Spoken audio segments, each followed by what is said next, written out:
അസ്സലാമു അലൈക്കും വറഹ്മത്തുള്ളാഹി വബറകാതുഹു. നല്ലൊരു തേൻ കുപ്പിയുണ്ടോ, പരിശുദ്ധമായ അറമലി ഞാൻ ഇങ്ങനെ വെച്ചാണ് കേട്ടോ ഇപ്പോൾ. കാരണം ഇതിന് വേറെ ഒരു പിന്നാമ്പുറം കൂടിയുണ്ട്, ഇതിൻ്റെ കഥ ഉണ്ട്. 2006 അബ്ദുൽ കലാം മൗലവി എന്ന് പറയുന്ന ഒരു ഉസ്താദുമായിട്ട് ഞാൻ ഇവിടുന്ന് പരിചയപ്പെട്ടു. ഉംറയ്ക്ക് വന്നതായിരുന്നു ഹാജിമാരെയും കൊണ്ട്. ആ ബന്ധം ഇപ്പോഴും 2024 വരെ തുടരുന്നുണ്ട്. അൽഹംദുലില്ലാ. ഉസ്താദിന് പ്രായമൊക്കെ ആയി, സാധുവായിട്ടുള്ള ഒരു ആലിമാണ്. ഉസ്താദ് എറണാകുളത്ത് ഒരു പള്ളിയിൽ ഇമാമായിട്ട് തുടർന്നുകൊണ്ടിരിക്കുന്നു. അതിനിടയിൽ ഏതെങ്കിലും ട്രാവൽസാർ സമീപിച്ചാൽ ഉസ്താദ് ഹാജിമാരെ ഒന്നിച്ചിങ്ങോട്ട് വരാറുണ്ട്.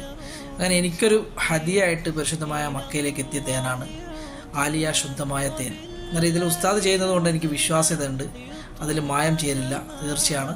എന്നാൽ രോഗശമനത്തിന് ഏറ്റവും നല്ല ഒരു സാധനമാണ് തേൻ എന്ന് പറയുന്നത്. എന്നാൽ അത് നിങ്ങളിൽ ആർക്കെങ്കിലും വേണമെങ്കിൽ ഉസ്താദിനെ സമീപിച്ച് കഴിഞ്ഞാൽ നമ്പർ ഞാൻ അവിടെ കൊടുക്കുന്നുണ്ട് കേട്ടോ. ഉസ്താദ് കൊറിയറായിട്ട് നിങ്ങളുടെ വീടുകളിലേക്ക് എത്തിച്ചേരും ഇൻഷാ അല്ലാഹ്. അള്ളാഹു ഇതിലൊക്കെ ബർക്കത്ത് ചെയ്യട്ടെ. ഉസ്താദിൻ്റെ സംരംഭം നല്ല ഉഷാറായി കൊടുക്കട്ടെ. ആമീൻ യാ റബ്ബൽ ആലമീൻ. അസ്സലാമു അലൈക്കും വറഹ്മത്തുള്ളാഹി.